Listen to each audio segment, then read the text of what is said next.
The candles had barely been lit when Duke Edmund Ashford stood at the head of his long dining table and pointed a lazy finger toward the kitchen door. "Someone fetch the new maid," he said, a smile curling at the corner of his mouth. "Let her join us tonight. I want to see what happens when a servant sits among lords and ladies." The room burst into laughter. Glasses clinked. Lady Charlotte Grey, seated to his right, covered her mouth with a gloved hand and giggled behind it. Lord Henry Vance, an old family friend with a sharp tongue, leaned back in his chair and said the girl would probably faint on the spot, or worse, spill soup on the tablecloth out of fear. Edmund enjoyed the attention. He was 28 years old, the last unmarried duke in the county, and bored of every party that ever crossed his doorstep. Mocking the staff had become his newest form of entertainment, a cruel little game he played whenever the evenings grew dull. Tonight, his target was a maid who had only worked in his house for 3 weeks. Her name, according to the housekeeper, was Eliza Hartley. He did not expect her to come at all. He expected her to hide in the kitchen, red-faced and trembling, sending word through another servant that she was unwell. That was the joke. That was the entire point. He wanted a story to tell his friends at the club next week, a tale of how a frightened little maid nearly wept when a duke dared to invite her to his table. The butler, a stiff and proper man named Wallace, hesitated by the door. "Your Grace," Wallace said carefully, "are you certain you wish me to deliver such a message?" "Quite certain," Edmund answered, waving his hand. "Go on, tell her the Duke requests her presence at dinner, word for word." Wallace bowed and left the room, though the look on his face suggested he did not approve. The guests continued to laugh among themselves, already imagining the scene that would follow. Lady Charlotte suggested someone should stand near the door to catch the maid if she fainted from shock. Lord Henry proposed a wager, a small sum of money on whether the girl would even step foot near the dining room. Edmund accepted the wager without a second thought. He was that certain of the outcome. Down in the kitchen, Wallace found Eliza standing near the hearth, wiping her hands on her apron after finishing the evening dishes. She was young, perhaps 22, with dark hair pinned neatly beneath her cap and a quiet manner that made her easy to overlook in a house full of louder, more talkative staff. She had arrived only weeks earlier with no family references beyond a single letter, and a story that nobody had bothered to question too closely, because good workers were hard to find, and she worked harder than most. "Miss Hartley," Wallace said, his voice lower than usual, "the Duke has asked that you join him and his guests at dinner this evening." Eliza did not stop wiping her hands. She looked up slowly, her eyes steady, showing no sign of the panic Wallace had expected. "Did he say why?" she asked. Wallace hesitated. He was a man who valued honesty, even when honesty was uncomfortable. "I believe, Miss Hartley, that his intentions are not kind ones. I would understand entirely if you chose not to go." A faint, unreadable expression crossed Eliza's face. It was not fear. It was not embarrassment. It looked almost like patience, the kind a person wears when they have expected a moment for a very long time and it has finally arrived. "Thank you, Wallace," she said. "Please tell His Grace that I accept the invitation." Wallace blinked. "Miss Hartley, I must warn you, the guests upstairs are not gentle people when it comes to their amusement. They are waiting for you to embarrass yourself." "I understand," Eliza said, untying her apron and folding it neatly over a chair. "Tell them I will be along shortly. I only need a little time to prepare." Wallace left the kitchen with a puzzled frown, unsure what to make of her calm response. He returned to the dining room and delivered the message exactly as she had given it, and the table erupted into fresh laughter. "A little time to prepare," Lord Henry repeated, as if the very idea of a maid needing preparation for dinner was the funniest thing he had heard all season.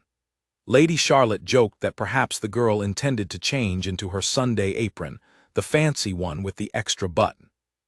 Edmund laughed along with them, though a small, strange feeling had begun to settle in his chest, one he could not quite explain.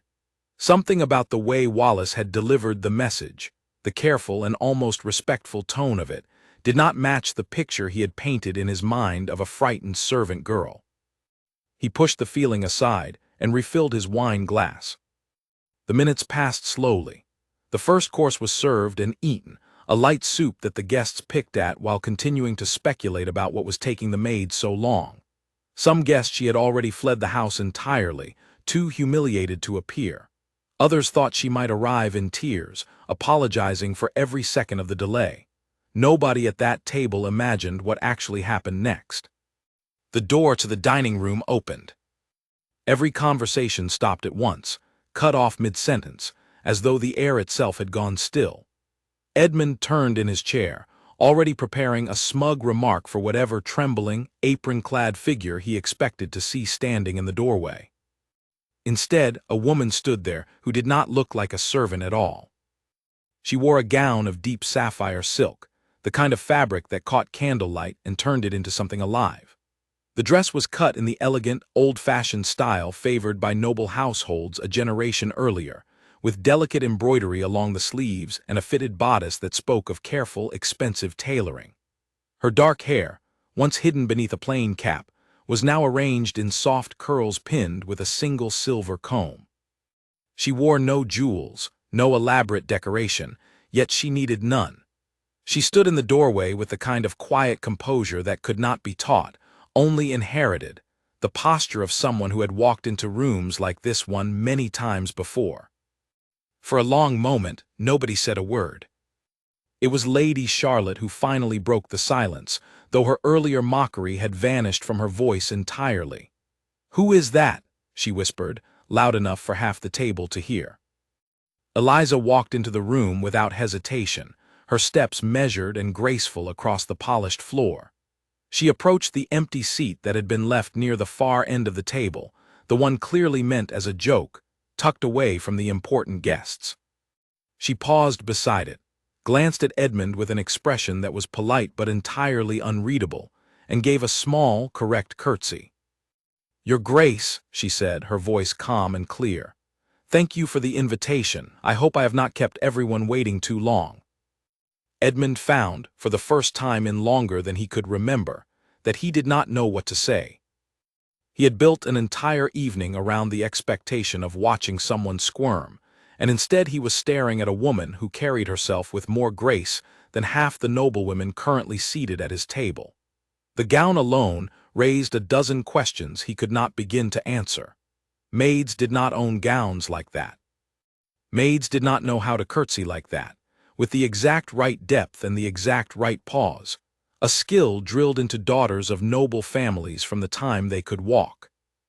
Lord Henry, never one to stay quiet for long, cleared his throat and forced a laugh that came out thinner than he intended. "Well," he said, "this is certainly a surprise.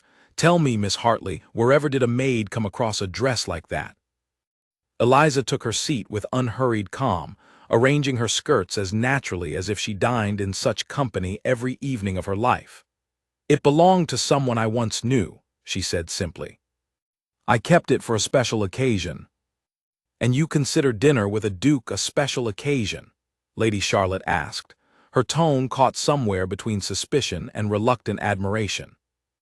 "I consider being underestimated a special occasion," Eliza replied, her eyes flicking briefly toward Edmund. "It happens so rarely that I like to be prepared for it." A ripple of surprised laughter moved down the table, though this time it was not aimed at her. Even Lord Henry, who prided himself on having the sharpest wit in the county, seemed to have nothing clever left to say. Edmund watched Eliza reach for her water glass with the same unshaken calm she had carried since walking through the door, and he realized, with a growing sense of unease, that the joke he had planned for the evening had somehow, without his understanding how, turned completely around on him.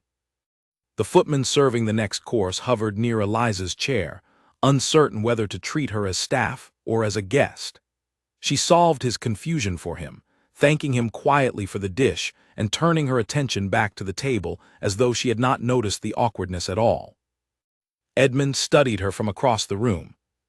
There was something in the way she held her fork, the way she sat with her spine straight but not stiff, the way she answered each pointed question without a single crack in her composure, that told him this woman had not spent her whole life scrubbing floors and carrying trays. Somewhere beneath the plain gray uniform she wore every other day of the week, there was a story he knew nothing about, and for reasons he could not fully explain, he found himself desperate to learn what it was. "Miss Hartley," he said at last, his voice quieter than before, stripped of its earlier mockery, "I confess I did not expect you to accept my invitation."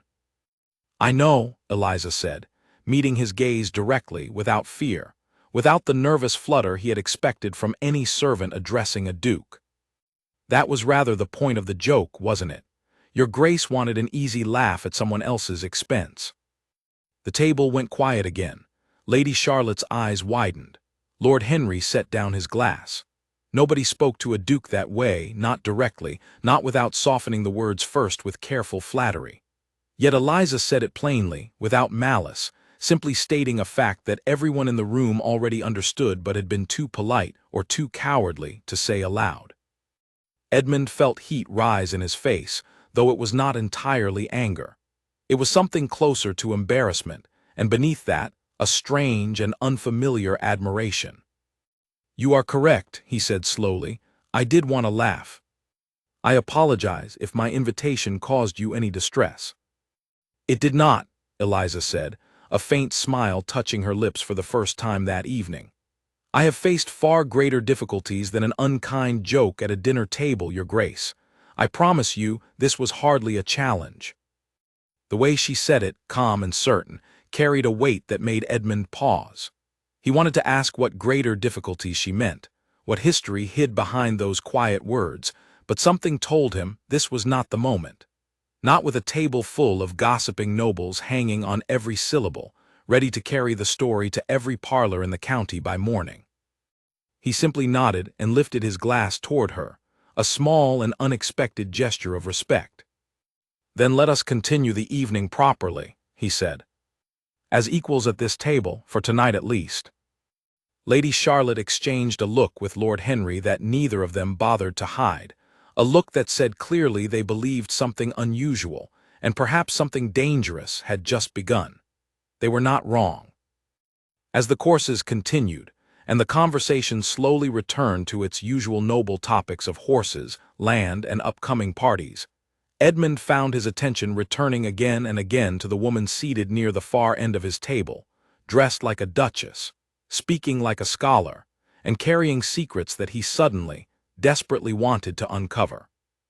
Outside the dining room, in the corridor where the servants gathered to peek through the crack of the door, whispers had already begun to spread through the household.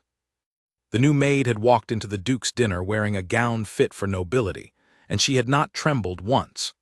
By morning, the story would travel far beyond the walls of the estate, and neither Edmund nor Eliza yet understood how much that single evening would change the course of both their lives. 3 years earlier, Eliza had not been a maid at all. She had been Lady Eliza Whitfield, only daughter of the Earl of Whitfield, raised in a manner almost as grand as the one she now cleaned every morning before dawn. She remembered that life the way a person remembers a dream, vivid in pieces but strange to look back on, as though it had happened to someone else entirely. Her father, Earl Charles Whitfield, had been a kind man but not always a careful one. He trusted easily, and that trust had been his undoing. He entered into a business partnership with a man named Henry Vance, a merchant with charming manners and a talent for convincing people to hand over their money. Together, they invested in a shipping venture that promised enormous returns, cargo routes to distant ports, silks and spices that would triple their fortunes within a year. Eliza remembered the excitement in the house during those months. Her father spoke of the venture at every meal, sketching plans for the estate, for her future, for a proper season in the city once the profits arrived. She remembered new dresses being ordered, a music tutor hired, whispers among the staff about which young lord might come courting once word of the family's rising fortune spread. Then the ships never returned. Word came slowly at first, rumors of a storm, then confirmation that 2 vessels had been lost entirely, their cargo and crew gone. The losses should have been shared equally between her father and Henry Vance, as their partnership agreement stated, but when the accounts were finally opened for inspection, something had gone terribly wrong. The money that should have remained in the shared venture had been quietly withdrawn in the months before the disaster, moved into accounts that belonged only to Henry Vance. Her father had signed papers he did not fully understand, trusting a friend to explain the details honestly, and that trust had cost him everything. By the time the truth came to light, it was too late to reclaim what had been taken. Henry Vance denied any wrongdoing, claiming the withdrawals were simply his share of early profits, taken in good faith before the losses occurred. Without proper records, without witnesses willing to testify against a man of growing wealth and influence, there was nothing Earl Whitfield could do. The courts sided with paperwork over friendship, and the Whitfield family watched their fortune disappear within the span of a single winter. The manor was sold to cover the debts. The staff, who had served the family for generations, were let go one by one, many of them weeping as they packed their belongings, having nowhere else to go. Eliza remembered standing in the empty hallway on the final day, staring at the pale rectangles on the wallpaper where portraits of her ancestors had hung for decades, now stripped away and sold along with everything else. Her father did not survive the shame of it for long. He fell ill that same winter, a sickness that the physicians called weakness of the heart, though Eliza always believed it was something closer to a broken spirit. He died before the following spring, leaving Eliza entirely alone in the world, with no fortune, no family beyond a distant cousin who wanted nothing to do with a ruined name, and no prospects beyond whatever she could find to survive. She kept only a handful of things from her old life. A small box of letters her mother had written before her own passing years earlier, a silver comb that had belonged to her grandmother, and one gown, a deep sapphire silk dress that her mother had commissioned for Eliza's first formal ball, a ball that never happened because the family's ruin came just weeks before it was scheduled to take place. She had hidden the gown carefully, wrapped in linen at the bottom of a small trunk, unable to part with the last physical reminder of the life she had lost.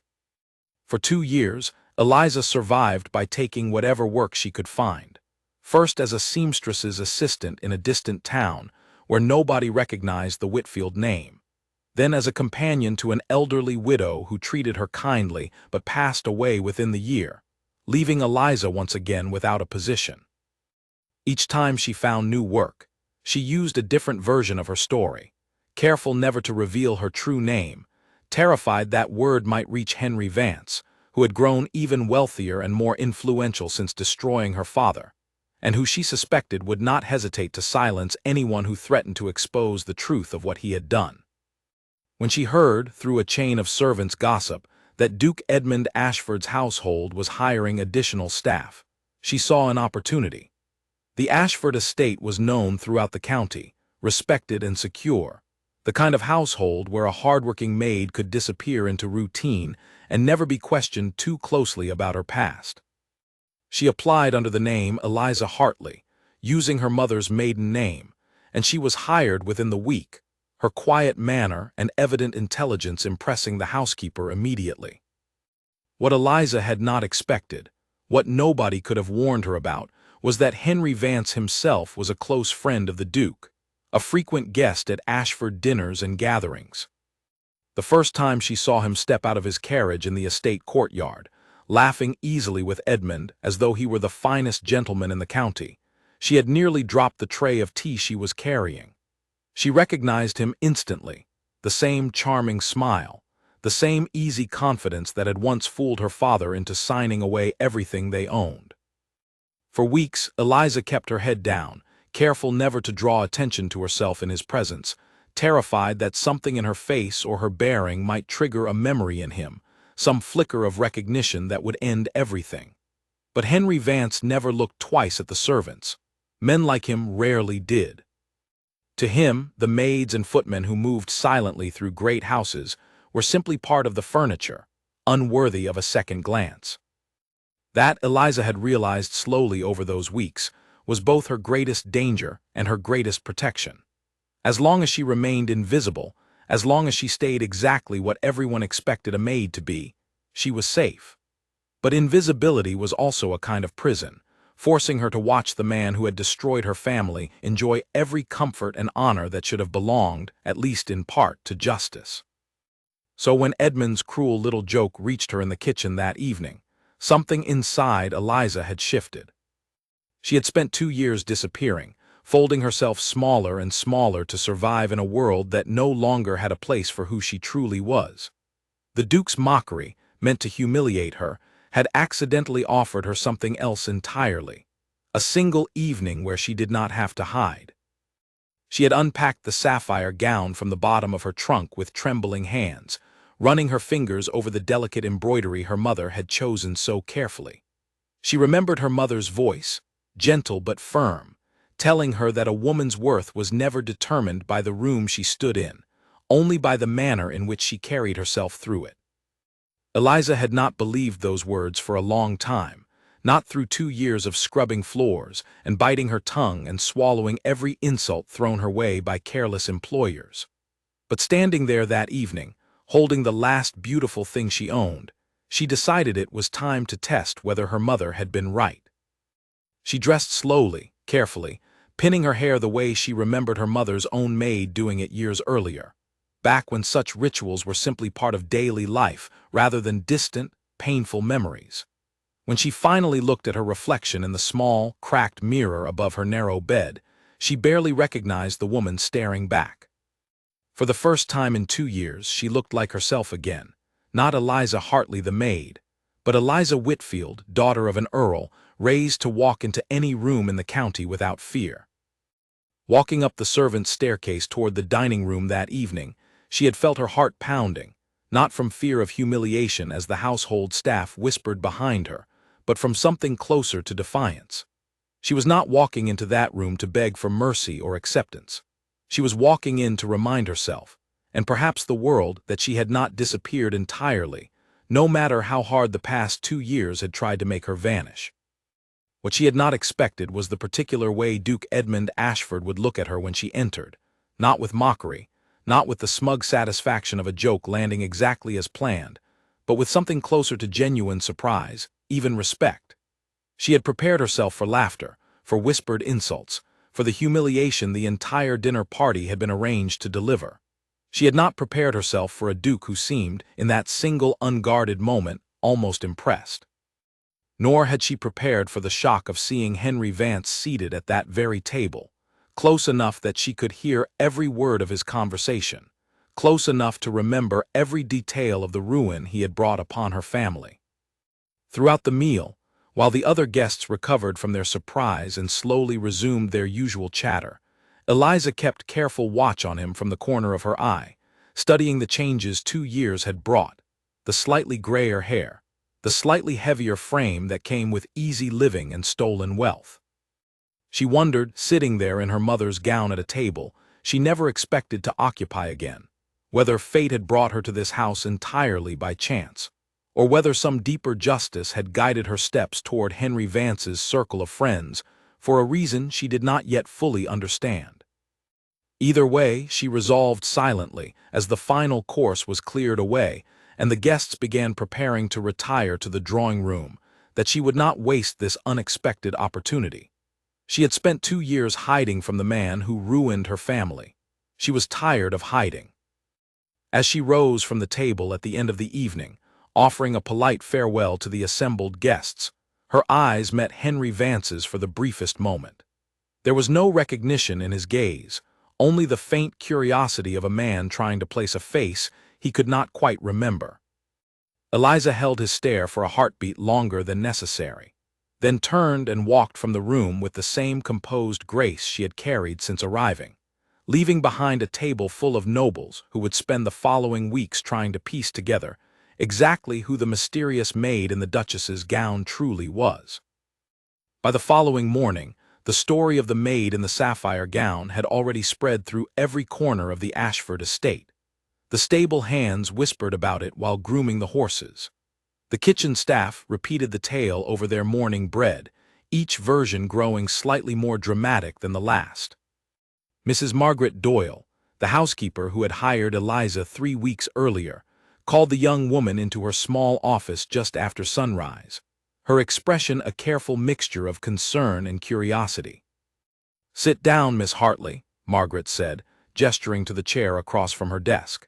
She was a woman in her 50s, with sharp eyes that missed very little happening within the walls of the estate, and a manner that could shift quickly between warmth and steel depending on the situation. "I think you owe me an explanation." Eliza sat, folding her hands in her lap, her posture as composed as it had been the night before. "I am not certain what you would like me to explain, Mrs. Doyle." "Do not play games with me, girl," Margaret said, though not unkindly. "I have run this household for 15 years. I know every maid who has ever passed through these halls, and not one of them owned a gown like the one you wore last night. That dress cost more than most of the staff here earn in a year combined. Where did it come from?" Eliza considered her answer carefully. She had spent 2 years perfecting the art of giving away just enough truth to satisfy curiosity without revealing anything dangerous. "It belonged to my mother," she said. "She was not born into service either, Mrs. Doyle. My family fell on difficult times some years ago. The gown was one of the few things I managed to keep." Margaret studied her for a long moment, and Eliza could see the housekeeper piecing together the fragments of what she had just heard, the careful diction, the perfect posture, the calm confidence that no ordinary maid possessed. "You were raised in a house like this one," Margaret said slowly. It was not a question. "I was," Eliza admitted, deciding that some honesty was safer than none at all. "I would ask that you keep that between us, Mrs. Doyle. I have no wish to cause trouble, only to earn an honest living." Something in Margaret's expression softened. She had seen fortunes rise and fall throughout her years of service, had watched more than one noble family collapse into ruin over bad investments or scandal or simple misfortune. "Your secret is safe with me," she said finally. "But I will tell you plainly, Miss Hartley, whatever happened last night has caught the attention of His Grace. He asked after you twice this morning already, wanting to know your schedule for the day."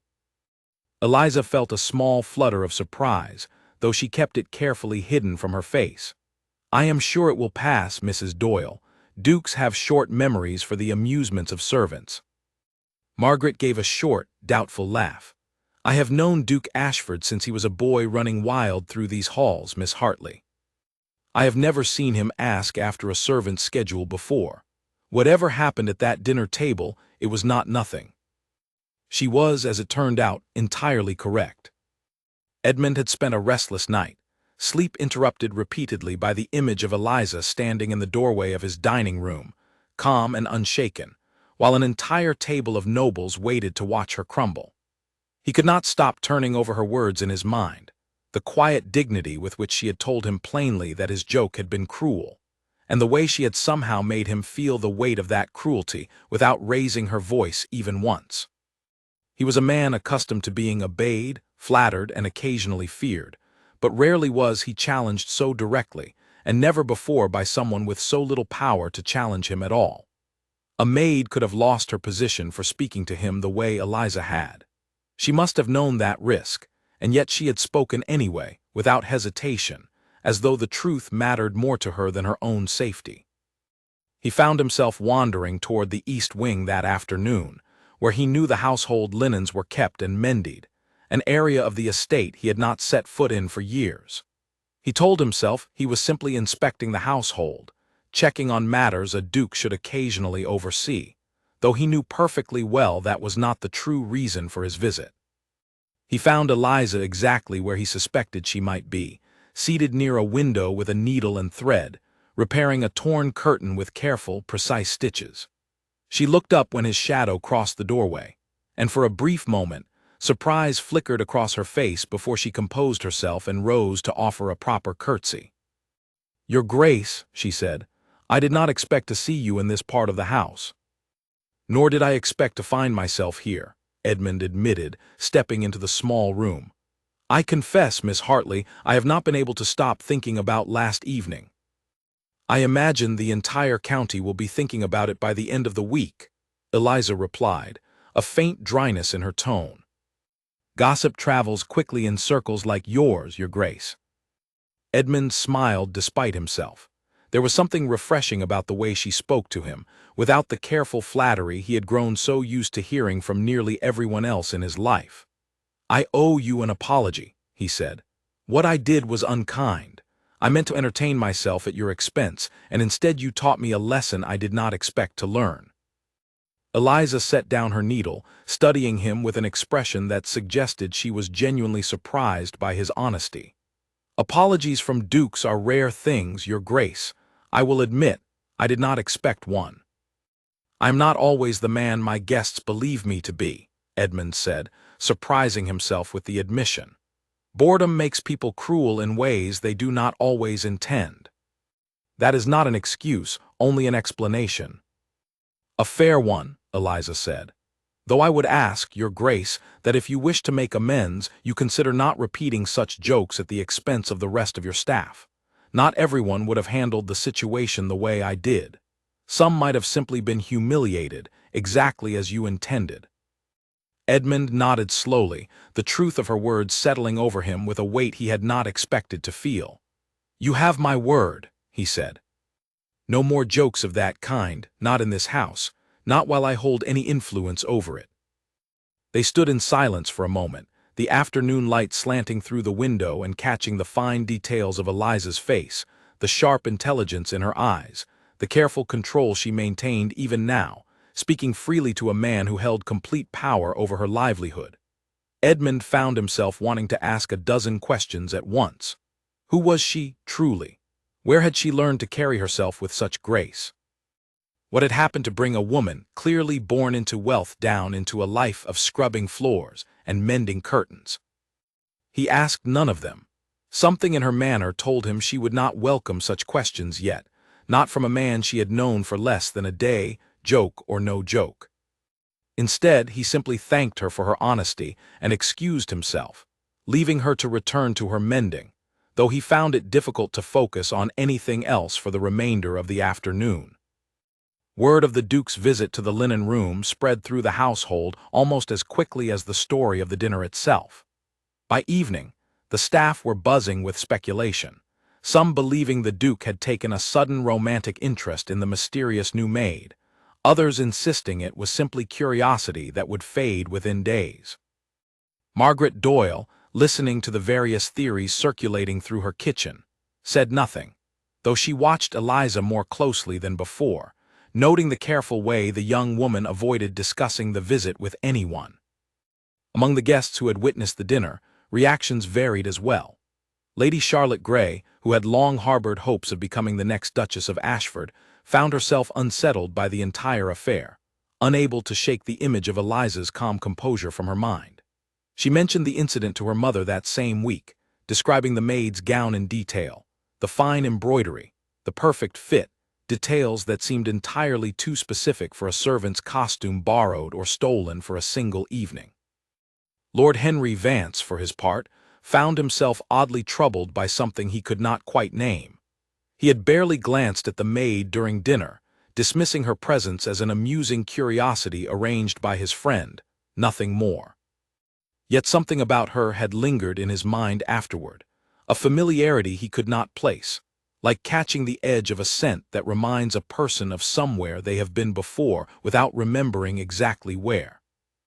He mentioned it briefly to his wife over breakfast a few days later, describing the strange sensation of recognition he could not explain. His wife, uninterested in servant gossip, simply suggested he had perhaps seen the maid somewhere in passing during his visits to the Ashford estate and thought nothing more of it. Henry accepted the explanation easily enough, though the feeling did not fully disappear, resurfacing occasionally over the following days whenever he found his thoughts drifting toward business matters, toward old partnerships, toward a shipping venture from years earlier that he preferred not to think about at all. Meanwhile, within the walls of the estate, a quiet shift had begun to take place. Edmund found reasons to visit the areas of the house where Eliza worked, brief conversations that grew slightly longer each time, careful exchanges that revealed small pieces of her intelligence, her dry humor, her surprising knowledge of literature and history that no ordinary maid should have possessed. Eliza, for her part, found herself looking forward to these brief encounters more than she wished to admit, even as a persistent voice in the back of her mind warned her against growing too comfortable, too visible, too easily remembered by a household that included the very man responsible for her family's ruin. She knew the danger of her situation better than anyone. Each conversation with the Duke, however brief, drew more attention toward her, more curiosity from the other staff and guests, more risk that someone, somewhere, might eventually connect the pieces and recognize her as Lady Eliza Whitfield rather than the humble maid Eliza Hartley. Yet despite that danger, she found it increasingly difficult to retreat back into the careful invisibility she had maintained for the past 2 years. Something about the way Edmund looked at her, truly looked at her, as though genuinely curious about the person behind the uniform rather than simply issuing commands, made her reluctant to disappear entirely. By the end of that first week following the dinner, an uneasy tension had settled over the Ashford estate, invisible to most but keenly felt by those closest to the unfolding situation. Margaret Doyle watched with growing concern as the Duke's visits to the staff quarters became more frequent. Lady Charlotte Grey grew increasingly anxious about her own prospects for marriage as rumors continued to circulate. And somewhere in the back of Lord Henry Vance's mind, a small, persistent doubt continued to grow, a nagging sense that something from his past had followed him into his friend's household, waiting patiently for the right moment to reveal itself. None of them yet understood how deeply their fates were about to become entangled, or how the quiet, composed maid in the sapphire gown would soon force each of them to confront truths they had spent years trying to avoid. Lady Charlotte Grey was not a woman who accepted mystery easily. She had spent the better part of 2 years positioning herself as the most likely candidate to become the next Duchess of Ashford, attending every gathering, laughing at every joke, offering just the right amount of charm without ever appearing too eager. The sudden appearance of a mysterious maid capable of holding a duke's attention threatened everything she had carefully built, and Charlotte was not about to let the matter rest without investigation. She began quietly, asking careful questions among her acquaintances who employed staff from the surrounding towns, wondering aloud whether anyone recognized the name Hartley or remembered a family of that description falling into hardship. Most conversations led nowhere, dead ends filled with shrugs and unhelpful guesses. But persistence, Charlotte had learned long ago, usually rewarded itself eventually. It was during a visit to her aunt's estate, 2 counties away, that she finally heard something useful. An elderly cousin, gossiping over tea about families who had lost their fortunes in recent years, mentioned the tragic collapse of the Whitfield family, an earl who had trusted the wrong business partner and lost everything, including his own life not long after. The cousin recalled vaguely that the earl had left behind a daughter, though nobody seemed to know what had become of her after the estate was sold and the family scattered. Charlotte turned the pieces over in her mind on the carriage ride home, comparing the description of the vanished Whitfield daughter with everything she had observed about the mysterious maid at Duke Ashford's table. The elegant bearing, the perfect diction. The gown, clearly the product of expensive tailoring rather than something a servant could ever afford on her own. It was not proof, not yet, but it was enough of a thread to begin pulling. She did not share her suspicions immediately, choosing instead to observe more carefully during her next visit to the Ashford estate, watching Eliza whenever their paths crossed, searching for any small detail that might confirm or deny the theory forming in her mind. Meanwhile, Edmund's visits to the staff quarters had become impossible to ignore, even for those less determined than Charlotte to uncover the truth. He found himself drawn to Eliza's company in ways that surprised him daily, seeking her out not for grand conversations, but for small moments, a few minutes exchanged while she worked, questions about books she had read, her opinions on matters most nobles never bothered discussing with servants at all. "You read Latin," he said one afternoon, having noticed a worn book tucked beneath a stack of linens in the small room where she worked. "That is unusual for someone in your position." Eliza glanced at the book, then back at him, weighing how much to reveal. "My father believed education should not be limited by circumstance," she said carefully. "He taught me himself before things changed." "Before things changed," Edmund repeated, catching the careful phrasing. You speak of your past the way one speaks of a country they can no longer visit. Eliza was quiet for a moment, surprised by the accuracy of his observation. That is precisely how it feels, Your Grace, she admitted. A place I remember clearly but can never return to. Would you tell me what happened? Edmund asked, his voice gentler than she had ever heard it. Not as your employer demanding an explanation, but simply as someone who would like to understand. Eliza hesitated, torn between the instinct toward caution she had cultivated over 2 years of hiding, and a growing desire to finally share the truth with someone, anyone, who might listen without judgment. She looked at Edmund carefully, searching his face for signs of the mockery that had defined their first meeting, but found none. Only genuine curiosity, and something that looked remarkably like concern. Not yet, she said finally. There are reasons I have kept my past private, Your Grace, reasons that go beyond simple pride. When the time is right, I promise I will explain everything. For now, I ask only for your patience. Edmund nodded, respecting the boundary she had drawn even as his curiosity burned brighter than before. You have it, he said. Though I confess, Miss Hartley, you have made it rather difficult to think of anything else since that dinner. A faint blush colored Eliza's cheeks, the first genuine crack in her composure that Edmund had witnessed since their conversations began. You should be careful, Your Grace, admitting such things to a maid. It could damage your reputation considerably. My reputation, Edmund said with a small laugh, has survived worse. I find I care rather less about it than I once did. Their conversation was interrupted by the sound of approaching footsteps, and both quickly composed themselves as Wallace appeared in the doorway, announcing that guests had arrived for the afternoon. Edmund excused himself reluctantly, leaving Eliza alone with her needle and thread once more, though her thoughts remained far from the mending in her lap for the rest of the afternoon. Among the guests who arrived that day was Lady Charlotte, accompanied by her mother, both women eager to observe the household dynamics following the previous week's scandal. Charlotte watched carefully throughout the visit, noting the way Edmund's eyes drifted occasionally toward the staff corridors, the way his usual sharp wit seemed distracted, softer somehow, as though his mind remained elsewhere even while engaging in polite conversation. You seem preoccupied, Your Grace, Charlotte said during a quiet moment in the drawing room, her tone light but carrying an edge of calculated curiosity. I do hope nothing troubles you. Not troubled, Edmund replied carefully. Simply thoughtful. The events of last week's dinner gave me much to consider. Indeed, Charlotte said, watching him closely. I confess, I have been unable to stop thinking of the mysterious Miss Hartley myself. Such an elegant gown for a maid to own.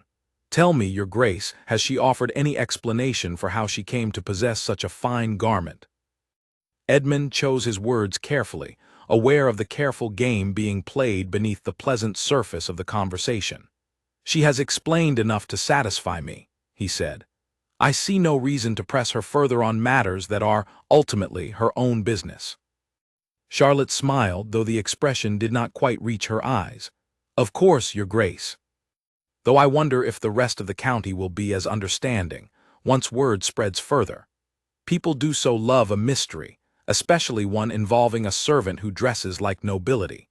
It would be a shame if unkind rumors began to circulate, damaging both her reputation and, by association, your own household's good name. The implicit threat in her words was not lost on Edmund, though he kept his expression carefully neutral. I trust my staff, Lady Charlotte, and I trust my own judgment regarding who deserves my protection.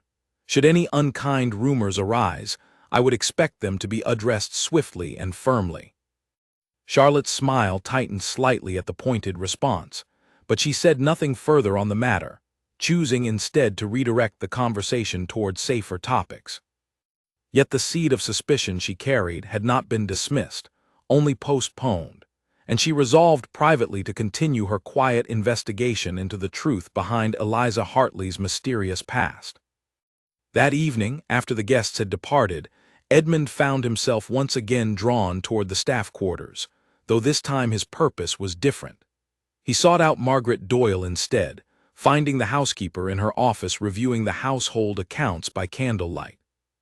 "Mrs. Doyle," he said, taking a seat across from her desk without invitation, a familiarity he rarely extended to any member of his staff. "I would like to ask you something, and I would appreciate your honesty." Margaret set down her pen, studying the Duke's serious expression with practiced patience. "Of course, Your Grace." "Miss Hartley," Edmund said, "what do you know of her past? Truly know, not simply what she has chosen to share." Margaret hesitated, weighing her loyalty to the young woman who had confided in her against her duty to answer her employer honestly. "I know only what she has told me herself, Your Grace, and I have promised to keep that information private. I would ask that you respect her wish for privacy, at least until she feels ready to share the truth herself." Edmund studied the housekeeper for a long moment, recognizing the loyalty in her refusal, a loyalty that spoke well of both women involved. "You care for her," he said, "more than a housekeeper typically cares for a new maid." "She reminds me of someone," Margaret admitted quietly.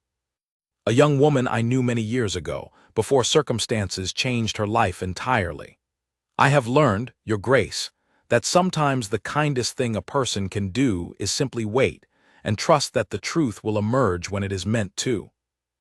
Edmund nodded slowly, accepting the housekeeper's gentle refusal without pressing further. "Very well," he said. "I will wait then, though I confess, Mrs. Doyle, the waiting grows more difficult with each passing day." Margaret allowed herself a small, knowing smile. "Patience rarely feels easy, Your Grace, when the outcome matters as much as this one clearly does to you." Edmund left her office that evening with more questions than answers, but also with a growing certainty that whatever truth lay behind Eliza Hartley's careful composure, it was a truth worth waiting for, worth protecting, and worth whatever complications it might eventually bring into his carefully ordered world. He did not yet know how close that truth already sat to his own dinner table, seated among his closest friends, laughing easily over wine, while an old and dangerous secret waited patiently to be uncovered.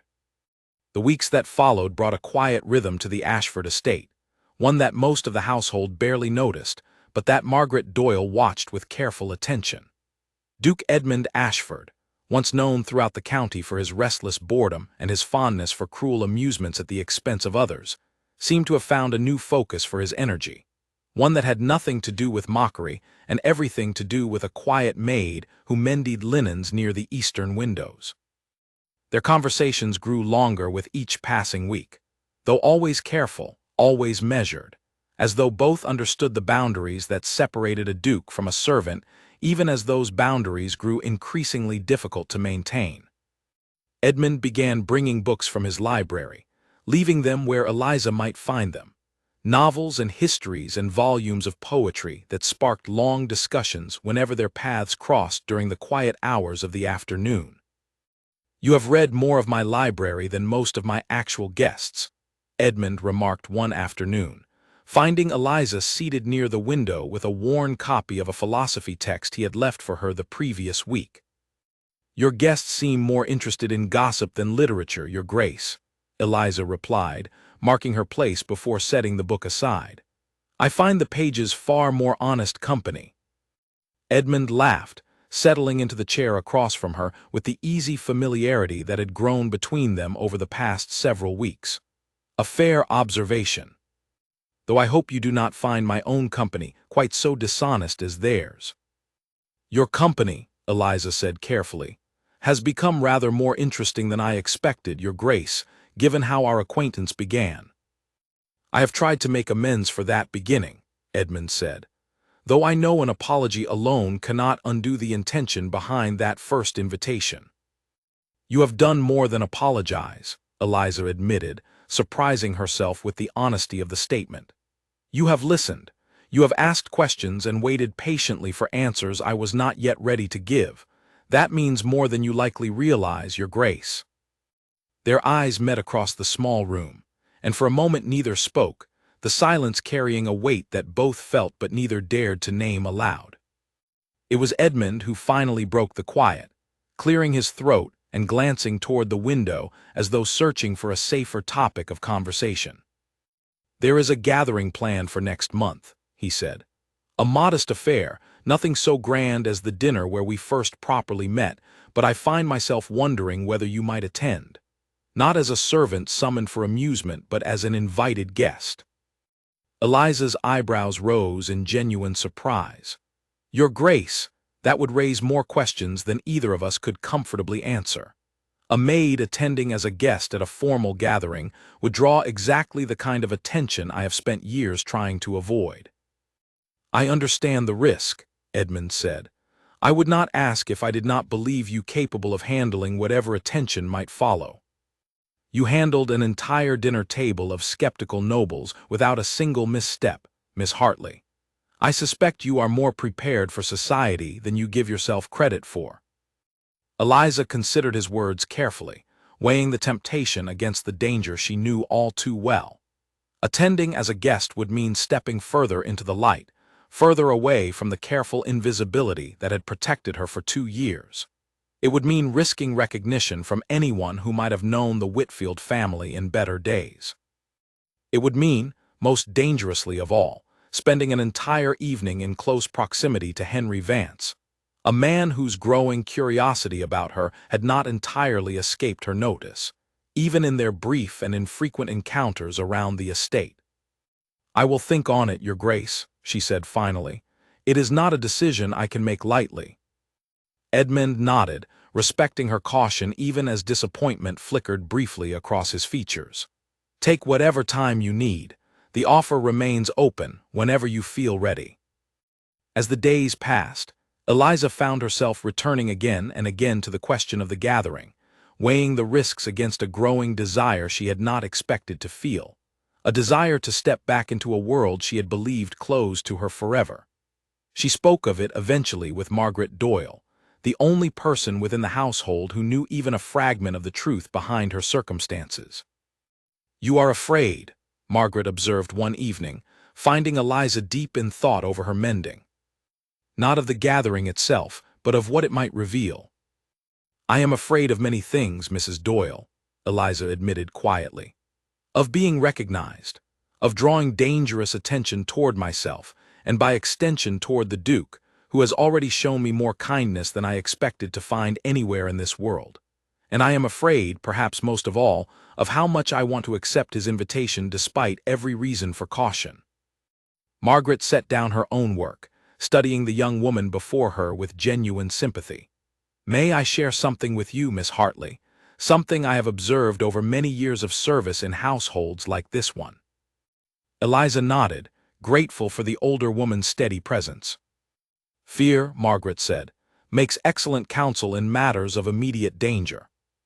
It kept you alive these past 2 years, kept you hidden and safe when safety was all that mattered. But fear makes poor counsel when it comes to matters of the heart or matters of justice. Sometimes, Miss Hartley, the risk of stepping forward is worth taking, particularly when the alternative is spending the rest of your life hiding from a truth that deserves to be told." Eliza absorbed the housekeeper's words carefully, recognizing the wisdom in them even as uncertainty continued to churn within her. "You believe I should attend, then?" "I believe," Margaret said carefully, "that you already know what you wish to do and that you are simply seeking permission to do it. I cannot make that decision for you, but I can tell you that whatever you choose, you will not be facing it alone. This household, whatever else may be said of it, has grown rather fond of you these past weeks, myself included." The kindness in Margaret's words settled something within Eliza that had remained unsettled since the collapse of her family's fortune. For 2 years, she had survived entirely on her own resources, trusting no one, confiding in no one, treating every relationship as a potential danger to be managed carefully rather than a comfort to be embraced. Margaret's words, simple as they were, reminded her that survival did not have to mean permanent isolation. She decided in the days that followed to accept the Duke's invitation. The gathering itself, when it finally arrived, proved smaller and more intimate than the grand dinner that had first brought Eliza and Edmund together. A modest evening of music and conversation, attended by perhaps 20 guests, rather than the full assembly of county nobility. Edmund had arranged for Eliza to be introduced under her chosen surname, Hartley, presented simply as a guest of the household without further explanation, a decision that raised eyebrows among those who had heard rumors of the mysterious Maid, but satisfied enough curiosity to avoid overt scandal. Eliza wore a different gown for the occasion, a pale green silk that Edmund had quietly arranged to have delivered from a seamstress in the nearest town, a gesture of thoughtfulness that touched her more deeply than she expected. She moved through the gathering with the same quiet composure that had defined her first appearance at the Ashford table, engaging in conversation with an ease that surprised even those guests who had already heard whispers of her unusual grace. It was during the evening's music, as a small ensemble played in the drawing room and guests mingled freely between conversations, that Eliza found herself unexpectedly face to face with Lord Henry Vance for the first time in a proper social setting, rather than a fleeting glimpse across a busy household. "Miss Hartley," Henry said, offering a polite bow as he approached, his expression carrying the same easy charm she remembered from years earlier, though now aimed at her rather than her trusting father. "I do not believe we have been properly introduced, despite our earlier encounter at the Duke's dinner table. Henry Vance, at your service." "A pleasure, Lord Vance," Eliza replied, keeping her voice carefully steady despite the tightness that had gathered in her chest. "I have heard your name mentioned frequently around the estate." "All good things, I hope," Henry said with a light laugh. "Tell me, Miss Hartley, where does your family hail from?" "I confess there is something familiar about you that I cannot quite place, though I am certain we have never properly met before this household." The question, delivered so casually, carried a weight that only Eliza could fully appreciate. She kept her expression carefully neutral, drawing on 2 years of practiced composure to steady her response. "My family kept mostly to themselves, Lord Vance. I doubt our paths crossed in any memorable way." "Perhaps," Henry said, studying her with an intensity that made her deeply uncomfortable, though she gave no outward sign of it. "Though I have an excellent memory for faces, Miss Hartley, and something about yours continues to nag at me. Have you perhaps visited the county before, some years ago?" "I have traveled a fair amount," Eliza said carefully, deflecting the question without directly lying. "Perhaps our paths cross somewhere in passing. It happens more often than one might expect." Henry seemed unconvinced but did not press further, the arrival of another guest drawing his attention away before the conversation could continue in a more dangerous direction. Eliza excused herself as quickly as courtesy allowed, retreating toward a quieter corner of the room where she could steady her racing heart away from curious eyes. Edmund found her there several minutes later, having noticed her sudden withdrawal from the gathering's main activity. "Are you well?" he asked quietly, genuine concern evident in his voice. "You seem troubled." "I am fine, Your Grace," Eliza said, though the tightness in her voice betrayed the lie. "Simply overwhelmed, perhaps, by the size of the gathering." Edmund studied her carefully, sensing there was more to her distress than she was willing to share, but choosing not to press the matter in such a public setting. "Would you care to step outside for a moment? The garden is quiet this time of evening, and the air might do you good." Eliza accepted gratefully, allowing Edmund to guide her toward the estate's gardens, away from the watchful eyes of the gathering inside. The evening air was cool and fragrant with the scent of late-blooming flowers, and Eliza felt her racing heart begin to steady as they walked slowly along the garden paths. "Something happened in there," Edmund said finally, once they had put sufficient distance between themselves and the house. "I saw you speaking with Lord Vance shortly before you withdrew. Did he say something to trouble you?" Eliza hesitated, torn once again between her instinct toward caution and her growing trust in the man walking beside her. She had promised herself she would share the truth eventually, when the time felt right, and something about the quiet garden, the cool evening air, and the genuine concern evident in Edmund's expression told her that perhaps the time had finally arrived. "Your Grace," she said slowly, "there is something I have been meaning to tell you, something about my past that concerns your friend Lord Vance directly." I believe it is time you heard the full truth." Edmund stopped walking, turning to face her fully, his expression serious and attentive. "I am listening, Miss Hartley. Whatever it is, I promise you my full attention and my discretion." Eliza took a steadying breath, feeling the weight of 2 years of careful silence beginning to lift as she prepared, finally, to share the truth she had carried alone for far too long. "My name is not truly Hartley," Eliza began, her voice steady despite the trembling she felt beneath her calm exterior. "That was my mother's maiden name, borrowed when I needed to disappear. My true name is Eliza Whitfield, daughter of Charles Whitfield, once Earl of Whitfield, before his fortune and his life were taken from him." Edmund listened in silence as she continued, the pieces of a story he had suspected but never fully understood finally taking shape before him. She spoke of her childhood in a manner not unlike his own, of the shipping venture that had promised her family prosperity beyond their wildest hopes, of the storm that claimed 2 vessels and set in motion a chain of events that would destroy everything her family had built across generations.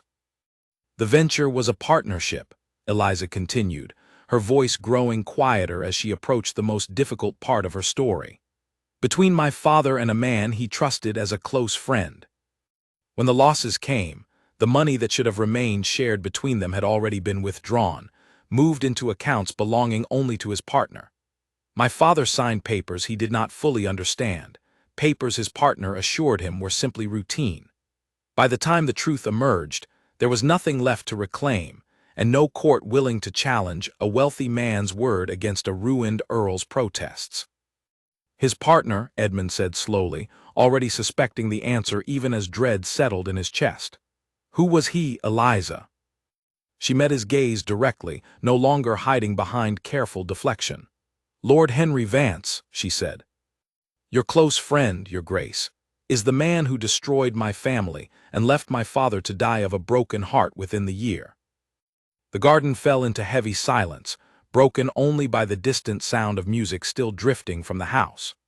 Edmund stood motionless, processing the weight of what he had just learned, the pieces of 2 separate stories, one he had known for years and one he had only just discovered, colliding together in a way that left him momentarily unable to speak. "You are certain," he said finally, though the question felt almost unnecessary given the certainty evident in Eliza's expression. "I have had 2 years to be certain, Your Grace," she said. 2 years of watching him grow wealthier and more respected while I scrubbed floors to survive. 2 years of biting my tongue every time I saw him laugh so easily in your company, knowing exactly what his charm had cost my family." Edmund ran a hand through his hair, the familiar, comfortable world he had known his entire life suddenly feeling far less certain than it had that morning. Henry Vance had been a fixture in his life since childhood, a family friend who had attended countless gatherings, offered countless toasts to Edmund's health and happiness, and never once shown a single sign of the ruthlessness Eliza now described. "Why did you come to my household, of all the places you might have sought employment?" Edmund asked, a question that had lingered unasked since the moment she first mentioned her connection to Henry. "I did not know he was connected to your family when I applied for the position," Eliza admitted. "I learned that terrible truth only after I had already been hired, when I saw him step out of his carriage in your courtyard for the first time. By then, leaving would have raised more suspicion than staying quietly and hoping our paths would rarely cross." "And yet you have remained silent all these weeks," Edmund said, "watching him at my table in my home, saying nothing." "What would you have had me do, Your Grace?" Eliza asked, a flash of the fire she had shown at that first dinner returning to her voice. "Accuse a wealthy and respected lord of theft, with no proof beyond my word against his, a mere maid against a man of standing. I would have lost my position, likely been dismissed from the county entirely, perhaps worse, while he continued exactly as he has for the past 2 years, untouched by consequence." Edmund absorbed her words, recognizing the painful truth within them. The world she described, one where wealth and standing could so easily overpower justice and honesty, was not a world he had ever needed to navigate himself, protected as he had always been by his own title and fortune. He felt a fresh wave of shame, not only for his own earlier cruelty toward her, but for a system that had allowed a man like Henry Vance to destroy an innocent family without consequence. "I believe you," he said finally, "every word of it, and I promise you, Eliza, this will not remain buried. I do not yet know how, but I intend to see that justice reaches Lord Vance eventually, whatever that costs our friendship or my own standing among his circle." Relief flooded through Eliza at his words, relief mixed with a fresh wave of fear at the implications of what they now faced together. "You must be careful, Your Grace," she said. "Henry Vance is not a man who accepts exposure easily. If he suspects that you know the truth, or that I have shared it with you, he may act to protect himself in ways that could be dangerous for us both." "I will be careful," Edmund promised, "but I will not simply pretend I do not know what I now know. That is not the kind of man I wish to be, not anymore." Their conversation might have continued longer, had they not been interrupted by the sound of footsteps approaching along the garden path. Both turned to find Lady Charlotte Grey standing nearby, having apparently wandered outside in search of fresh air herself, though the calculating look in her eyes suggested her presence in the garden was not entirely accidental. "Your Grace," Charlotte said, her voice carrying a false brightness that did little to hide her curiosity about what she might have overheard. "I did not realize you had stepped outside, and Miss Hartley as well, how interesting." "Lady Charlotte," Edmund said, quickly composing himself despite the tension still evident in his posture. "We were simply enjoying the evening air. The gathering can grow rather warm with so many guests." "Of course," Charlotte said, though her expression suggested she had heard at least fragments of their conversation, enough to fuel further suspicion about the true nature of the relationship between the Duke and his mysterious maid. "I do hope I have not interrupted anything important."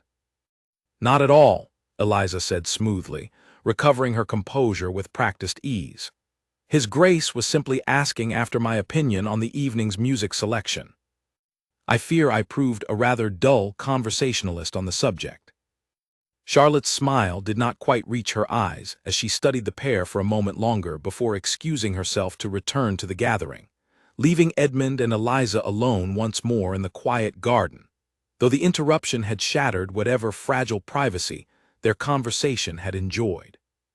"She suspects something," Eliza said quietly, watching Charlotte's retreating figure with growing unease. "She has suspected something since the night of the dinner," Edmund replied. "I fear she will not rest until she has uncovered whatever truth she believes I am hiding." Their fears proved well-founded. Over the following days, Charlotte's careful investigation into Eliza's past, already underway before the gathering, intensified considerably. She wrote letters to distant acquaintances, inquiring further about the fate of the Whitfield family, gathering small pieces of confirmation that gradually solidified her earlier suspicions into near certainty. By the end of the week, she had assembled enough evidence to feel confident in her conclusions, though she had not yet decided precisely how to use the knowledge she had gathered. The decision, in the end, was made for her by circumstances beyond her control. During a social call at another estate, Charlotte found herself seated near Henry Vance himself, and in a moment of careless conversation, driven partly by jealousy and partly by a desire to see her suspicions confirmed by someone who might recognize the significance of what she had learned, she mentioned the name Whitfield in passing, watching carefully for his reaction. The color drained visibly from Henry's face. "Whitfield," he repeated slowly, his easy charm faltering for the first time Charlotte had ever witnessed. "Why do you mention that name, Lady Charlotte?" Charlotte, sensing she had stumbled onto something significant, pressed carefully. "I have heard rumors, Lord Vance, that the Duke's new maid, the mysterious Miss Hartley who caused such a stir at his recent dinner, may in fact be the missing daughter of the ruined Earl Whitfield. I wondered if you, given your connections throughout the county, might know anything of the family's history." Henry's expression shifted rapidly through several emotions, surprise giving way to calculation, calculation giving way to something that looked distinctly like fear. He recovered quickly, forcing his usual easy smile back into place, though Charlotte noted the tightness around his eyes that suggested the composure was entirely false. "I am afraid I know very little of the Whitfield family's fate," he said carefully. "A tragic story, certainly, but not one I have followed closely. If you will excuse me, Lady Charlotte, I have just remembered a pressing matter requiring my attention." He departed the gathering shortly afterward, his mind racing through the implications of what he had just learned. If the maid at Ashford's household truly was Eliza Whitfield, daughter of the man he had ruined, then she had likely spent weeks, perhaps months, watching him from the shadows of servitude, gathering knowledge of his secrets, waiting for the right moment to expose the truth he had spent 2 years successfully burying. The threat felt suddenly, terrifyingly real. Henry had built his current fortune, and standing on the foundation of that stolen wealth, expanding his business interests considerably in the years since the Whitfield collapse. Exposure now would not simply mean returning what he had taken. It would mean scandal severe enough to destroy his reputation entirely, potential legal consequences that could strip away everything he had built, and the complete collapse of his social standing among the very circles that had welcomed him so warmly for years. He could not allow that to happen. By the time he arrived home that evening, Henry Vance had already begun formulating a plan, one that would require careful thought and swift action if he hoped to protect himself from the danger that had suddenly, unexpectedly, emerged from within his closest friend's own household. Whatever measures proved necessary to silence the threat Eliza Whitfield now posed, he resolved to take them, regardless of the cost to anyone who might stand in his way. Henry Vance arrived at the Ashford estate 2 days later, unannounced, his carriage rolling through the courtyard with a haste that immediately caught the attention of the staff. Wallace showed him into the drawing room, where Edmund had been reviewing correspondence, and the moment the door closed behind them, Henry abandoned any pretense of his usual easy charm. "We need to speak, Edmund," he said, his voice tight with barely controlled urgency. "Privately and immediately." Edmund set aside his papers, studying his old friend's uncharacteristically agitated expression with growing suspicion. "Of course, Henry. What troubles you?" "Your maid," Henry said, pacing toward the window and back again. "The one who caused such a scene at your dinner some weeks ago. I have heard troubling rumors about her, rumors that concern the both of us gravely." "What sort of rumors?" Edmund asked, keeping his tone carefully neutral despite the tension gathering in his chest. "That she is not who she claims to be," Henry said. "That she has fabricated her identity entirely, likely to gain access to your household, your resources, perhaps even your affections, for purposes I fear are far from honest. I have reason to believe she may be involved in a scheme to defraud you, Edmund, and I felt it my duty as your friend to warn you before matters progress any further." Edmund studied Henry carefully, recognizing the desperation beneath his friend's carefully constructed accusation, a desperation that told him far more than Henry likely intended to reveal. "That is a serious claim, Henry. What evidence do you have to support it?" Henry hesitated, clearly having not fully prepared for direct questioning on the matter. Circumstantial evidence, admittedly, gathered through careful inquiry, but sufficient to warrant caution on your part, I should think. A woman appearing from nowhere, claiming false identity, suddenly capturing the attention of an unmarried duke.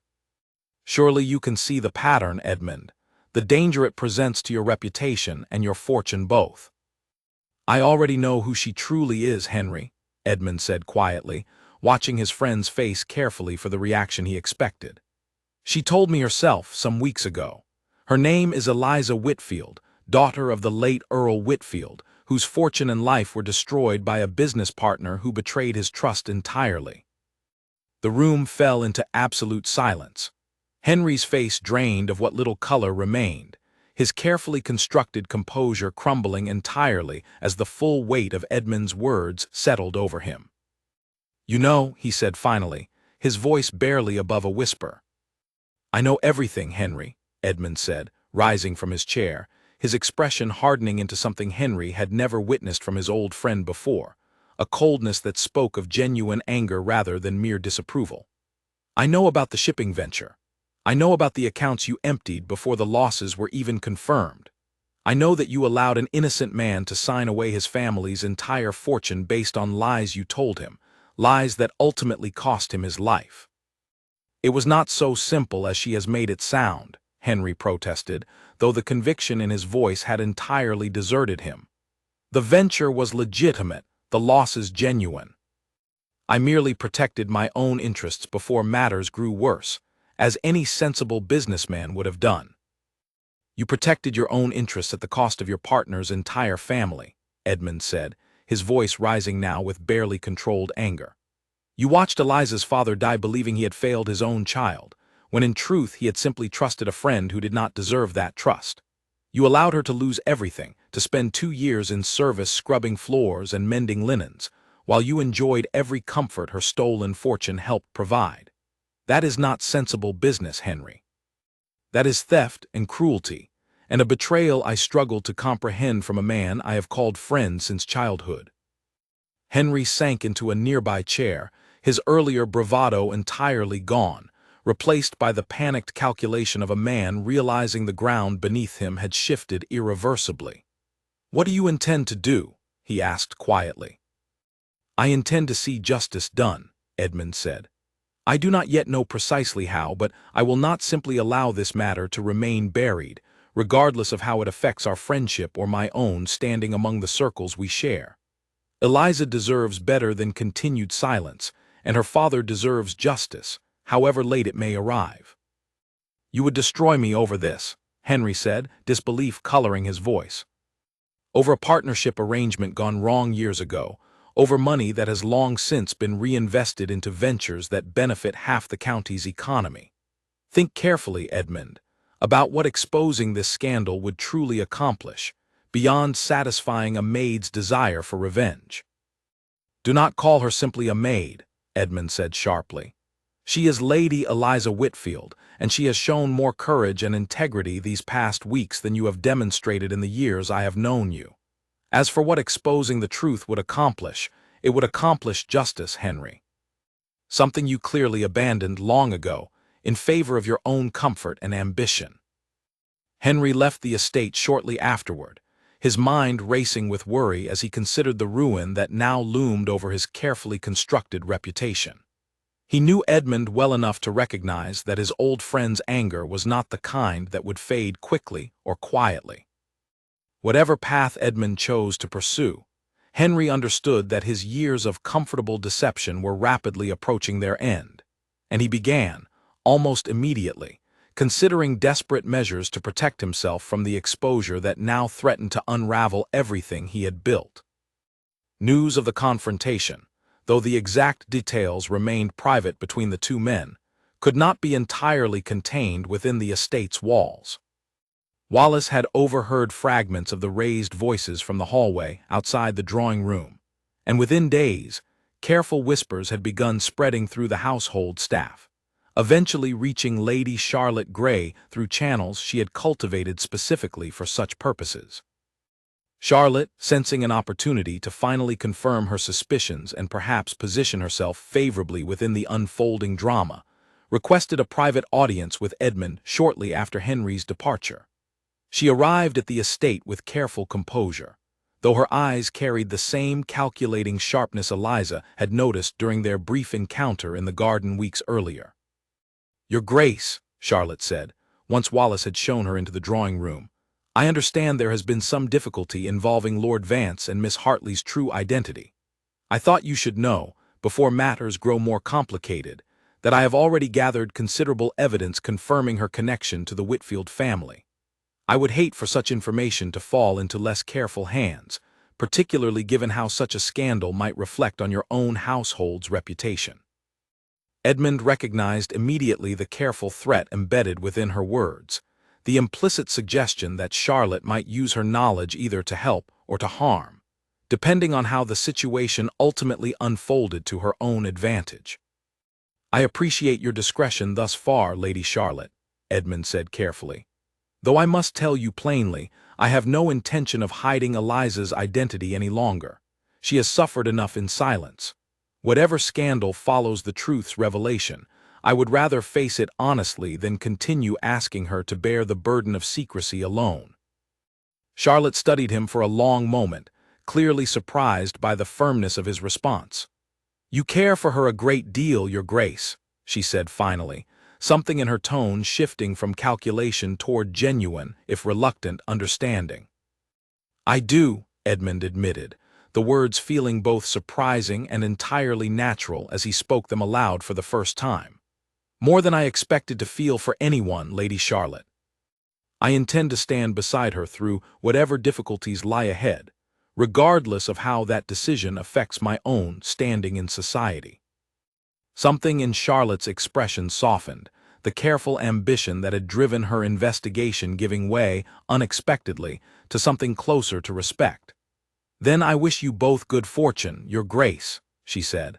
"I will say nothing further to spread the story before you are ready to share it properly." "You have my word."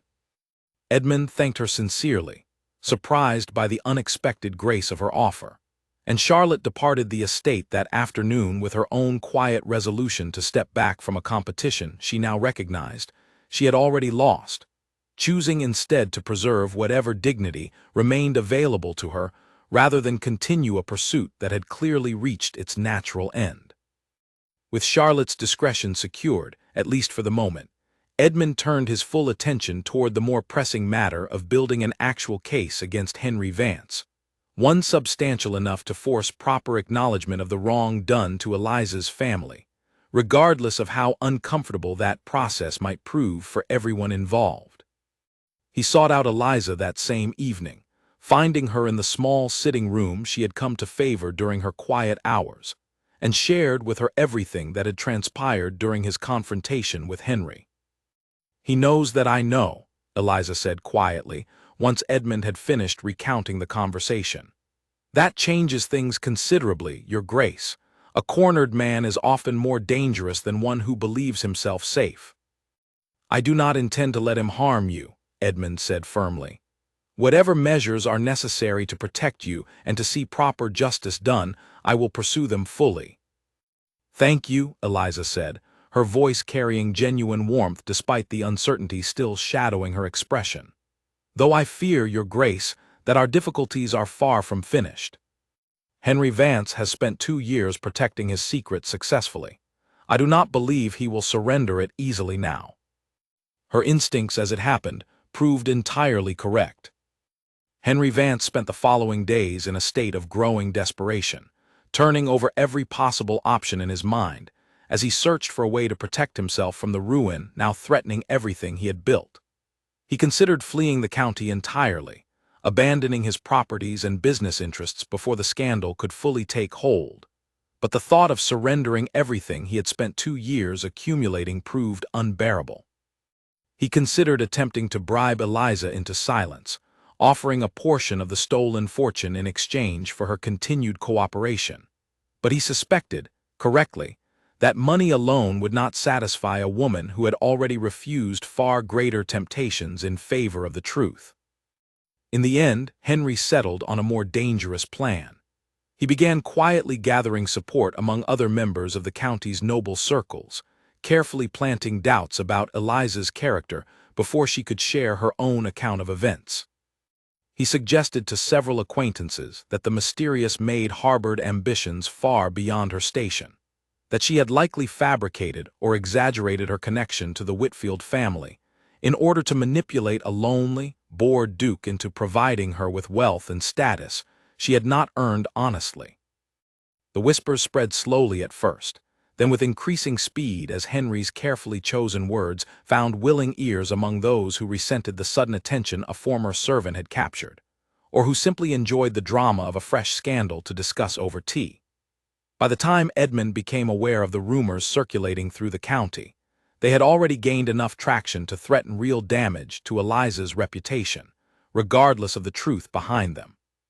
"He is trying to discredit me before I can tell my story properly," Eliza said, reading through a letter from a concerned acquaintance who had written to warn her of the gossip spreading through neighboring estates. "If enough people believe his version of events before mine is heard, the truth may not matter at all. Then we must ensure the truth is heard clearly, and soon, Edmund said, determination hardening his expression. I will not allow him to rewrite history simply because he fears the consequences of his own actions.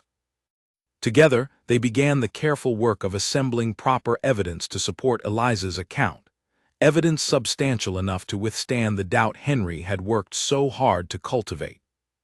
Eliza still possessed her mother's letters, several of which referenced the shipping venture and her father's growing concerns about his partner's handling of the shared accounts in the months before the disaster struck. Margaret Doyle, drawing on connections built over decades of service throughout the county, helped locate a former clerk who had once worked for the shipping company involved, a man willing to testify, for the first time, about irregularities he had noticed in the account records years earlier, but had been too afraid to report at the time. Edmund himself contacted a solicitor of considerable reputation, a man known for his integrity and his willingness to pursue difficult cases, regardless of the social standing of those involved. Together, they compiled a case methodically over the following weeks, gathering documents, testimonies, and records that painted an increasingly clear picture of the deception Henry Vance had orchestrated years earlier. Henry, sensing the net closing around him, grew increasingly desperate as the weeks passed.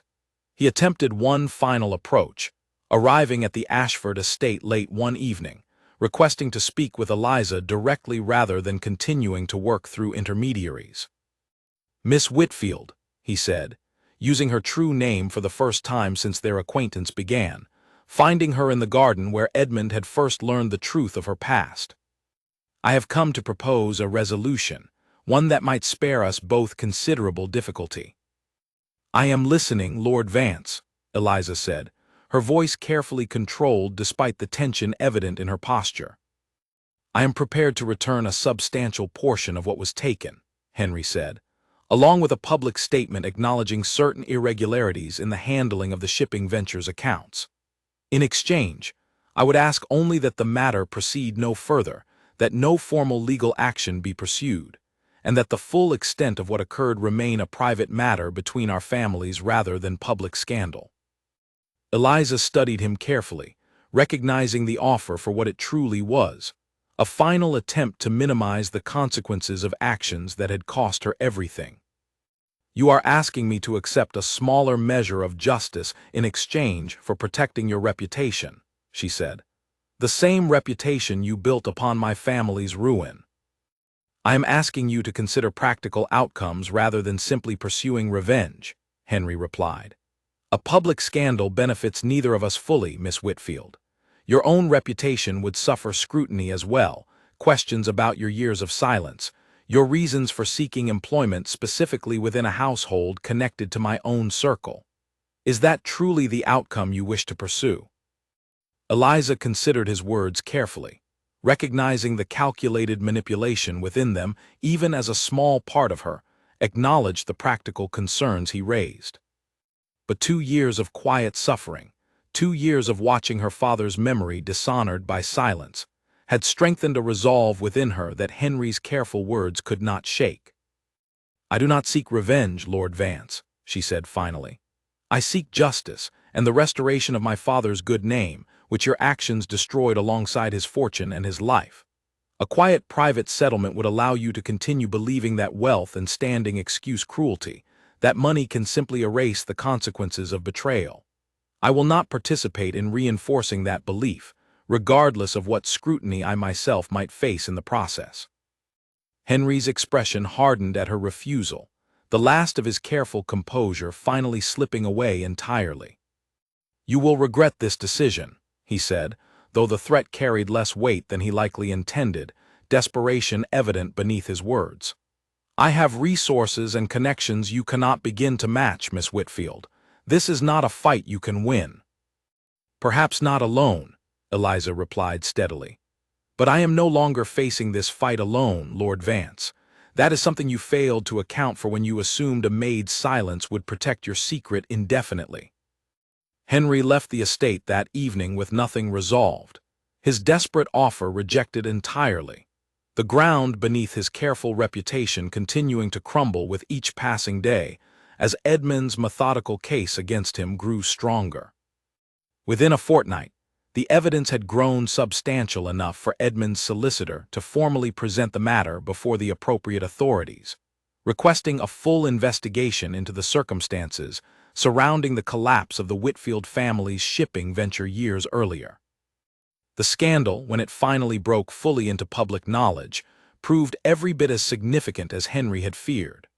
Word spread rapidly throughout the county and beyond, carried by letters and careful gossip through drawing rooms and social gatherings alike. The story captured public imagination precisely because it contained every element that made for irresistible conversation: a ruined noble family, a stolen fortune, a mysterious maid revealed as a lost heiress, and a duke who had chosen love and justice over convenient silence. Henry Vance's reputation, built so carefully over years of charm and calculated relationships, collapsed within weeks. Former business partners distanced themselves quickly, unwilling to risk their own standing through continued association. Invitations that had once arrived regularly stopped entirely. The formal investigation, once concluded, confirmed everything Eliza had claimed, forcing Henry to surrender a substantial portion of his remaining fortune in restitution, along with a public acknowledgement of the wrong he had committed against the Whitfield family so many years earlier. For Eliza, the resolution brought a complicated mixture of relief and grief. Relief that her father's name had finally been restored. Grief that he had not lived to witness the justice that had arrived too late to ease his final months. She spent a quiet evening alone in the garden shortly after the investigation concluded, holding her mother's old letters and allowing herself, finally, to properly mourn the family and the life she had lost years earlier. Edmund found her there, as he often did during her moments of quiet reflection, and settled beside her without speaking, offering simply the comfort of his presence rather than words that could not fully address the depth of what she carried. "It is strange," Eliza said finally, breaking the comfortable silence between them. "I spent 2 years believing that justice for my father was the only thing that mattered, the only goal worth pursuing. Now that it has arrived, I find myself uncertain what comes next." "Perhaps," Edmund said carefully, "what comes next need not be decided entirely alone." Eliza turned to look at him, understanding beginning to dawn in her expression as she recognized the weight behind his words. "Your Grace," she said softly, "what are you asking?" Edmund reached for her hand, his own uncertainty evident despite months of growing closeness between them. "I am asking, Eliza, whether you might consider building a future alongside me, not as employer and servant, not even simply as friends who have weathered difficulty together, but as partners in every sense the word allows. I love you, Eliza Whitfield. I have loved you, I believe, since that first evening you walked into my dining room and reminded me of the kind of man I wish to become." Tears gathered in Eliza's eyes, tears born not of the grief that had accompanied her earlier reflection, but of a happiness she had not allowed herself to fully imagine possible after everything her family had endured. "I love you as well," she said, "more than I ever expected to feel for anyone, particularly not for the Duke who once invited me to dinner as a cruel joke." Edmund laughed softly, the sound carrying genuine warmth despite the weight of emotion between them. "That joke," he said, "turned out to be the finest decision I have ever made, however poorly intentioned it began." He proposed formally that same evening, kneeling before her in the quiet garden where so much of their story had unfolded, and Eliza accepted without hesitation, the two of them sharing a joy that felt earned through every difficulty they had faced together over the preceding months. Their wedding took place several months later, a grand affair that drew guests from throughout the county, many of whom had once dismissed Eliza as nothing more than an unusual servant now eager to witness her transformation into the Duchess of Ashford. Margaret Doyle, who had shown Eliza kindness from her very first days in service, stood proudly among the honored guests, having become something between a mentor and a dear friend over the months since their acquaintance began. Lady Charlotte Grey attended as well, having found genuine peace with the outcome, offering sincere congratulations that carried none of the earlier calculation that had once defined her interest in the household's affairs. For the ceremony itself, Eliza chose to wear the same sapphire gown that had first announced her true nature to a table full of skeptical nobles, the very dress her mother had commissioned years earlier for a ball that never happened. Standing beside Edmund as vows were exchanged, she felt the weight of everything that gown represented, not simply the wealth and standing she had lost and finally reclaimed, but the resilience that had carried her through 2 years of hardship into a life she had once believed entirely beyond her reach. As the ceremony concluded, and the assembled guests rose to celebrate the newly married couple, the household staff who had once watched a frightened maid, summoned to a cruel joke, now stood among the first to offer their bows and congratulations to their new Duchess, a woman who had proven, through quiet strength and unwavering integrity, that true nobility had never depended on birth or fortune alone, but on the courage to remain true to oneself regardless of the circumstances life presented. A year passed quickly after the wedding, filled with the quiet business of building a shared life between two people who had come from vastly different circumstances, yet found remarkable understanding in each other. Eliza settled into her role as Duchess with the same composed grace she had carried since her very first appearance at the Ashford dinner table, though she made certain, from her earliest days in the position, that her new authority would never be used the way Edmund's had once been, as a tool for careless cruelty toward those with less power.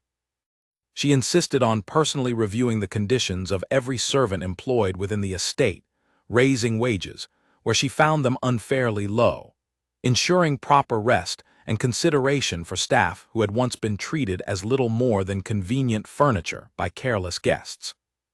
Margaret Doyle, promoted to a position of greater trust and responsibility within the household, worked closely alongside her, the two women forming a partnership built on mutual respect rather than the rigid hierarchy that had once separated mistress from housekeeper so completely. Edmund, too, found himself transformed by the months of difficulty and growth he had experienced. The restless boredom that had once driven him toward cruel amusements at the expense of others had given way to genuine purpose, particularly as he took on the responsibility of using his influence to advocate for fairer treatment of workers throughout his properties and beyond. He spoke openly, when opportunity arose among his peers, about the dangers of allowing wealth and standing to excuse dishonesty and cruelty, drawing directly from the lessons he had learned through Eliza's own painful history. Henry Vance, stripped of much of his fortune and entirely of his former social standing, retreated eventually to a modest property in a distant county, living a considerably quieter existence than the one he had once enjoyed. Word occasionally reached the Ashford estate of his circumstances, delivered through the careful network of servants' gossip that traveled between households regardless of distance. He was said to have grown withdrawn and bitter, rarely receiving visitors, his once considerable charm having faded entirely under the weight of consequences he had spent so many years successfully avoiding. Eliza, upon hearing such reports, found she felt no particular satisfaction in his diminished circumstances, only a quiet sense that justice, however delayed, had ultimately found its proper measure.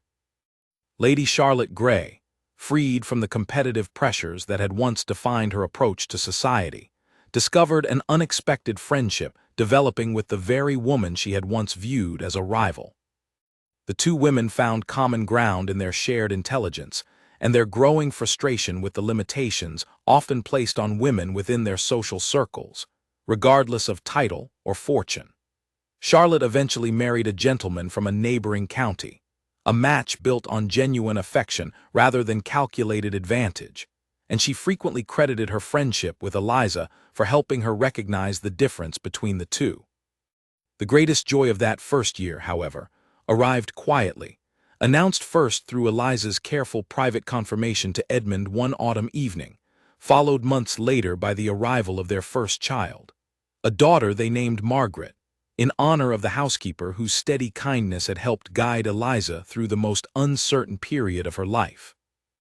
Edmund proved a devoted father from the very first moment he held his daughter, a a stark contrast to the careless, self-absorbed young Duke he had been before Eliza's arrival, transformed the trajectory of his entire life. As young Margaret grew, Eliza made certain to share with her, gradually and appropriately as she grew old enough to understand, the full story of her family's history, the ruin her grandfather had suffered, the years of quiet service her mother had endured, and the eventual justice that had restored their family's honor. She wanted her daughter to understand that dignity and worth were never determined by circumstance or fortune, but by the choices a person made in the face of difficulty, a lesson Eliza herself had learned through the hardest possible means. Several years later, the sapphire gown that had played such a pivotal role in the family's story found a new purpose. Eliza carefully preserved it, storing it away with the same reverence her own mother had once shown, intending it eventually for her daughter's own future, whatever form that future might take.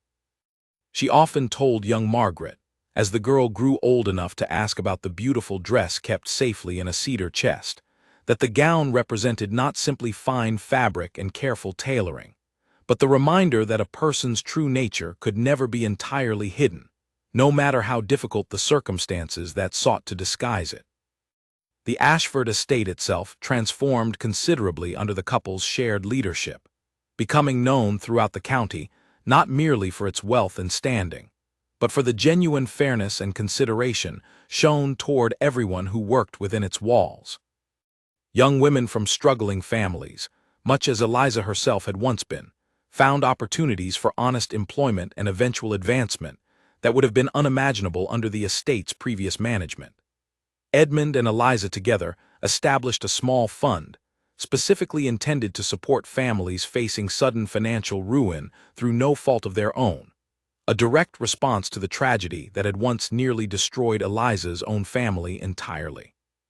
Wallace, the butler who had first delivered the fateful invitation that began the entire remarkable story, remained in service at the estate for many years afterward, often telling the tale to new staff members who joined the household, always emphasizing the moment Eliza had calmly accepted an invitation clearly intended to humiliate her, and the quiet dignity with which she had transformed that cruel joke into the beginning of an entirely different life. Looking back on those early days, years later, Eliza often reflected that the evening of that first dinner had represented far more than a simple confrontation between mockery and unexpected grace. It had marked the moment she chose, after 2 years of careful hiding, to step forward and claim her rightful place in the world once more, regardless of the risks that decision carried. Edmund, for his part, often credited that same evening with saving him from a life of hollow comfort and careless cruelty, replacing it instead with genuine purpose and a love deeper than he had ever believed himself capable of experiencing. Their story, passed down through the household and eventually throughout the county as one of the more remarkable tales of the era, served as a lasting reminder that true character could not be measured by title, fortune, or circumstance alone.